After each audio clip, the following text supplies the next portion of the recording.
So niabot na po no, ni-arrive na po ang Virgin of Peña Francia Tres Reyes diri sa may Pasakaw.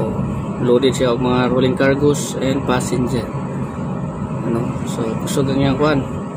Karon dagko nag-swell, so mo na ni diri ang kuan ingon lang dagko nag-swell diri sa Pasakaw.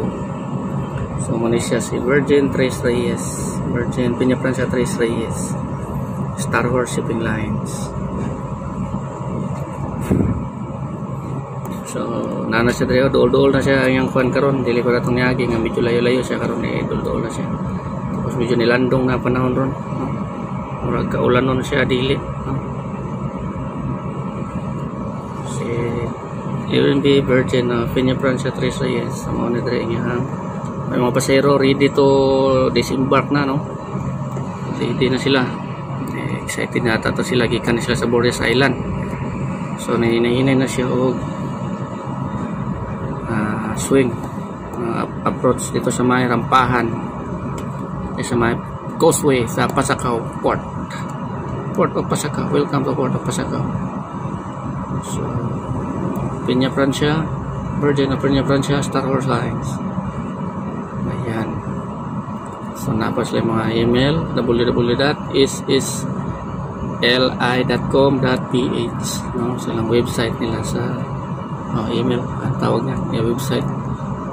Ayan, Virgin of Peña Francia. So mo nilang forma sila ang barko. Ayan.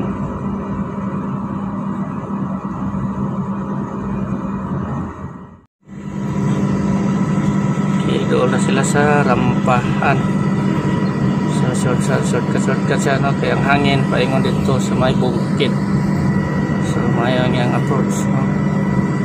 Ayan, no? So lain din yung diskarte niya, no? Ingani din yung sistema sa LCT. So dagko sa swell, no? Lukso siya, bounce pitching siya, no? Ayan, high tide ro, taas ng tubig, no? Nasa rampahan ng tubig niya, no? Taas ito, okay, touchdown. Okay, secure na.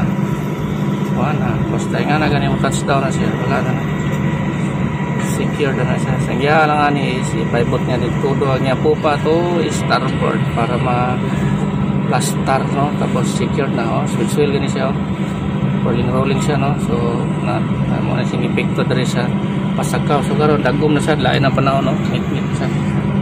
So mailam ko nimo tungod sa bagyo, ang presyo nga nalagay ka. Muna siya ang Virgin of Peña Francia City, Virgin of Peña Francia Tres Reyes. Secure na siya, secure. So nanaka na mga porters. So ito mga pasahero ay ready na, naghan na mga pasahero. So nagkulat na sila, naghan gina siya pasahero. Ang lagi siya kutangan direct passenger gid na passenger gid siya. So basig ma-accommodate sa aning kuan, basig ma-accommodate tanang pasaheroan.